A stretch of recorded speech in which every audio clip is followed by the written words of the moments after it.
करते. सध्याला नारळी पौर्णिमा, रक्षाबंधन दोन्ही सण जवळ येत आहे, तर त्या दोन्ही सणांसाठी स्पेशल आपली नारळी भात तर व्हायलाच पाहिजे, म्हणून आजची आपली रेसिपी आहे नारळी भात. तर चला बघूया आजच्या आपल्या रेसिपीला लागणारं आपलं साहित्य.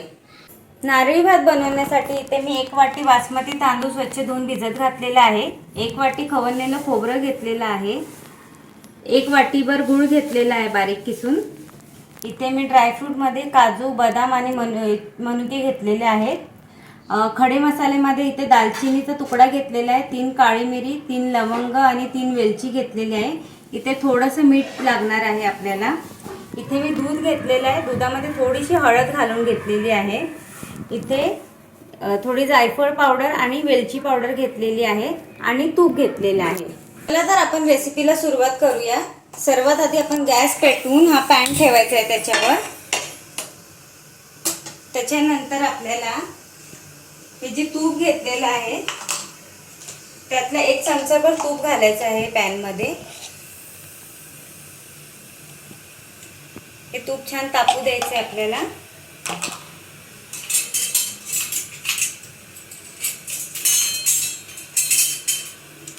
आपलं तूप इथे तापलेलं आहे. आता या पॅन मध्ये मगाशी जे खडे मसाले घेतलेले आहे ते टाकायचे आहेत. हे छान परतून घ्यायचे त्या तुपावर.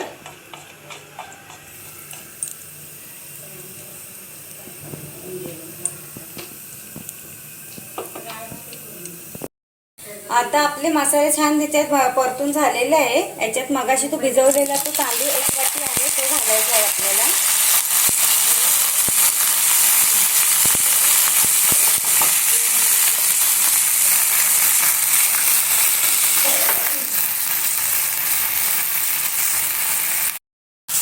आपले तांदूळ आता टाकून झालेले आहेत.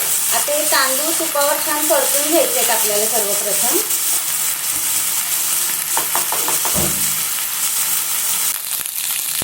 आपले तांदूळ इथे परतून झालेले आहेत छान.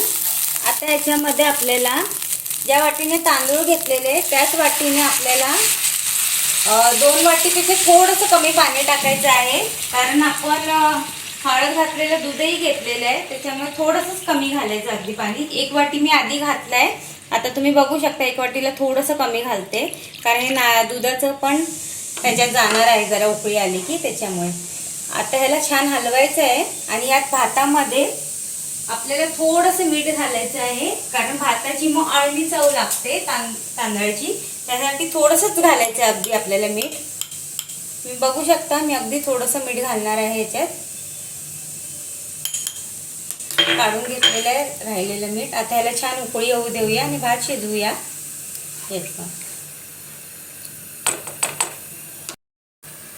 आता भात आपल्याला शिजत ठेवायचा. याच्यावर जरा मी झाकण ठेवते आणि उकळी काढून घेते तांदळाला.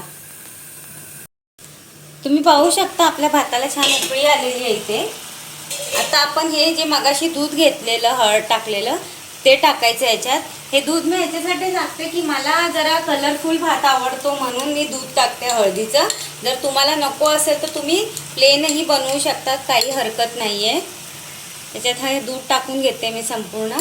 आता याला छान हलवून घ्यायचे. दूध टाकल्यामुळे हळदीचं दूध टाकलं. तुमच्याकडे केसर असेल तुम्ही केसरही टाकू शकता त्याच्यात छान भिजवून दुधात. माझ्याकडे नव्हतं म्हणून मी आपलं हळदीचं दूध घालते. ह्याच्याने काय होतं की कलर छान येणार, आपल्या भाताला दिसायला छान दिसतो.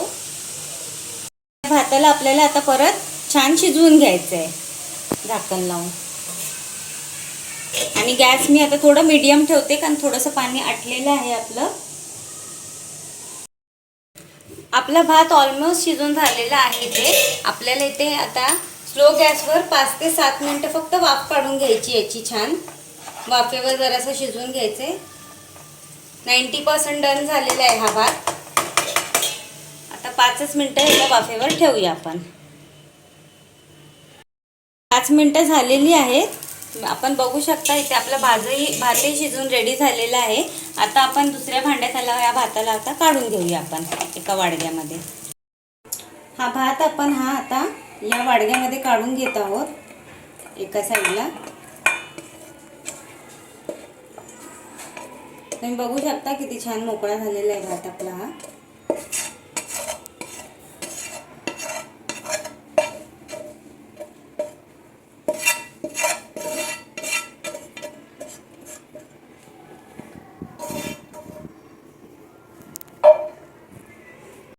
आता आपण परत गॅस ऑन करत आहोत. याच्यावर परत हा पॅन ठेवायचा आहे आणि पॅन छान तापू द्यायचा आहे. आपला पॅन इथे तापलेला आहे. या पॅनमध्ये परत आपल्याला 1 चमचाभर तूप घालायचं आहे. जास्त काही वापर नाही लागत तुपाचा, 1 चमचा भरपूर होतो तूप. हे संपूर्ण तूप याच्यात 1 चमचा टाकलेला आहे मी. म्हणजे एकूण भाताला 1 चमचा आणि ह्याला 1 चमचा, 2 चमचे तूप भरपूर होतं त्याला. आपलं तूप इथे तापलेलं आहे. आता आपल्याला याच्यामध्ये हे जे काजू बदाम कट केलेले आहेत ते टाकायचे आहेत आणि थोडे मनुकेही त्यात टाकायचे आहेत आणि ह्याला परतून घ्यायचं आहे.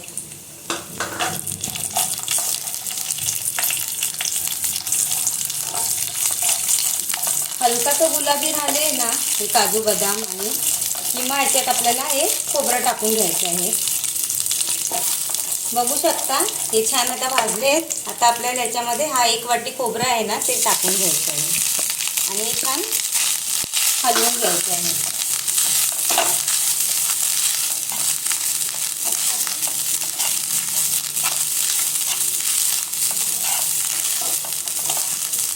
छान परतून घ्यायचं याला खोबऱ्याला.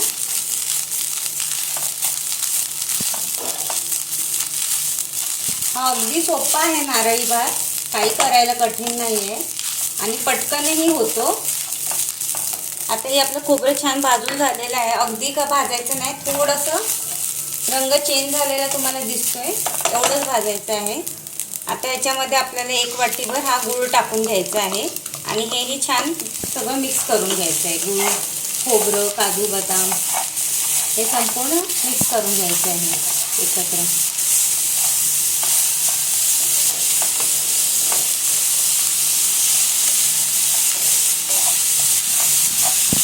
आता आपल्याला याच्यावर झाकण ठेवून हे गूळ वितळत ठेवायचं आहे जेणेकरून ह्याला छान गुळाचं पाणी सुटेल. मिनटं झालेली आहे झाकण ठेवून वाफवून ठेवलेलं आपलं गूळ. तर गुळाला छान पाणी सुटलेलं आहे. हा सुका करायचा नाही आहे, हा असाच हवा आहे आपल्याला ओलसर. आणि आता याच्यामध्ये आपल्याला हा जो मगाशी शिजवून ठेवलेला भात आहे ना तो संपूर्ण घालायचा आहे अशा पद्धतीने.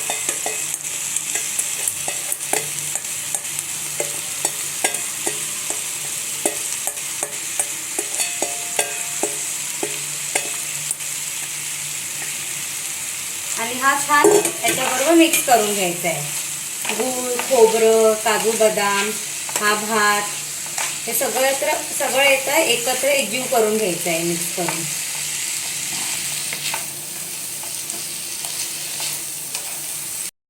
आता हे सगळं मिक्स करून झालेलं आहे. आता आपण ह्याला परत 2 ते 3 मिनटं वाफ काढून घेऊया भाताबरोबर.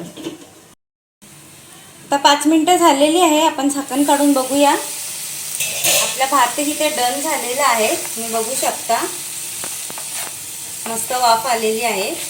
आता याच्यामध्ये मगाशी घेतलेली ही जायफळ आणि वेलचीची पूड आहे ना ती संपूर्ण घालायची आहे आणि हलवून घ्यायचं आहे छान. ह्याच्याने कसं सुगंध छान येणार भाताला आपल्या.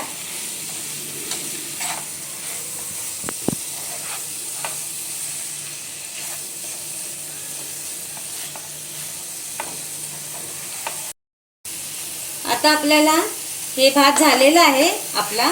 आता आपण या पॉइंटला गॅस बंद करूया आणि 5 मिनिटं झाकण लावून ठेवून देऊया. त्याच्यानंतर आपण सर्व करूया. आता हे झाकण काढून घेते. 5 मिनिटं झालेली आहे. आपला भात डन झालेला आहे. आता भात आपण आता या बाउलमध्ये संपूर्ण काढून घेऊया अशा पद्धतीवर.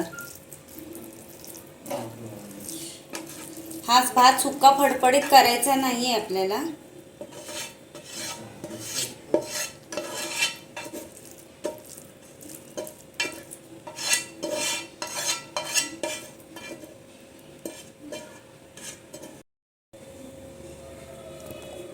आता आपण याच्यावर थोडंसं ओलं खोबरं आहे जे मगाशी किसून घेतलेलं त्यातलं थोडं खोबरं टाकणार आहोत. ठेवलेलं मी थोडंसं बाजूला काढून. आणि हे जे काजू बदाम वगैरे आहेत ते वरून टाकणार आहोत आपण.